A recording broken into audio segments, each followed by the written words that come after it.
And that is the complete... And that is the complete... And that is the complete scientific and easy-to-understand explanation of time travel. Okay. Wait, the timeline's all messed up. Let's go back to the beginning. Time travel narratives have captured our imagination for well over a century, with the promise of correcting our past mistakes and perfecting our future.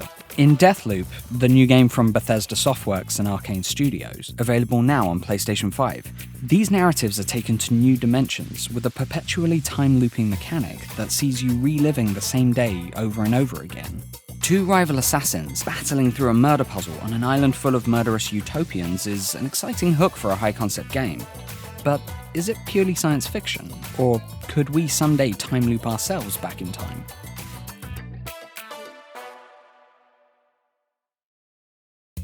Everybody has that moment in which they said, man, if I could go back and change what I did there, it would be so much better. It's a fun world to play in.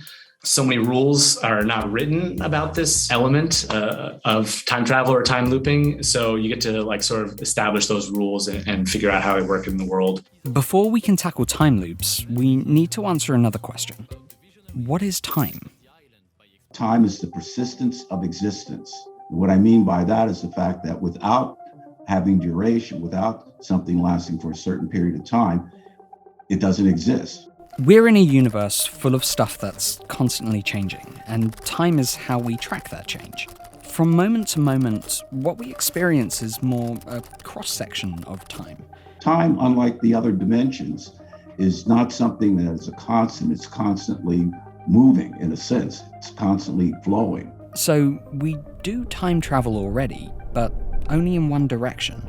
In order to go backwards in time, well, we're going to have to start over.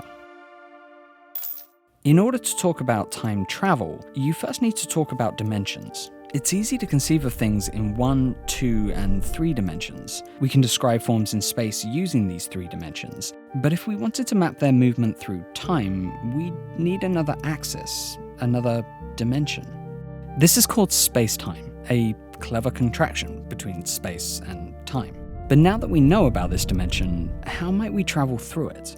Well, let's start by looking at how this might work with the other dimensions. Let's imagine Colts as an impossibly flat 2D figure in a 2D side-scroller game. With a ravine he can't cross, it might seem impossible to progress, but what if we were to fold his world like this?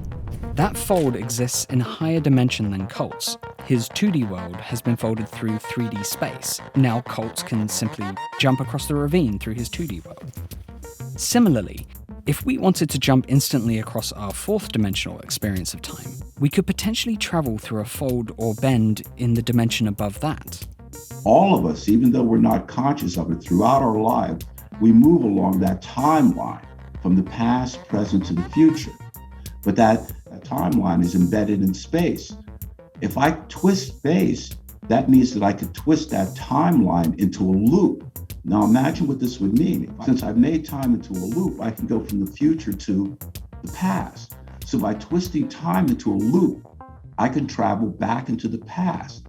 But can time bend?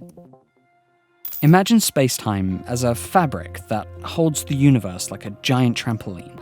And just like putting a bowling ball on a trampoline, the presence of objects with mass curve the fabric, and this 4th dimensional space-time trampoline curls, loops, and bends all over itself. Remember, gravity affects both space and time.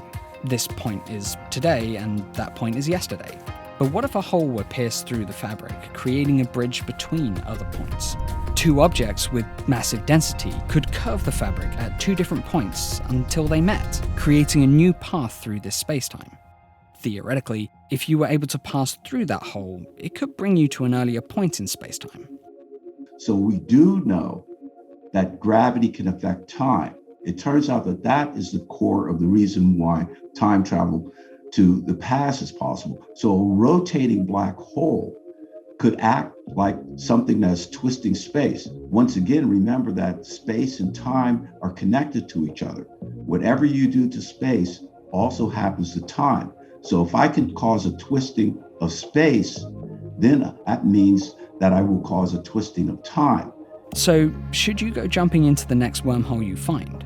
And I think the time loop in a lot of ways is a great, it's a great gameplay mechanic that you can make mistakes, which is, sort of common in games as well, but we're not going to punish you for them. We're going to instead make that part of the learning process. And that's kind of a fun thing to play around with too in a game. In real life, maybe not so much. So, until you find a tear in the fabric of space-time, your best bet at time travel is solving the murder puzzle that is Deathloop. And that is the complete scientific and easy-to-understand explanation of time travel. Time travel narratives have captured our imagination for over a century, with the promise of past mistakes and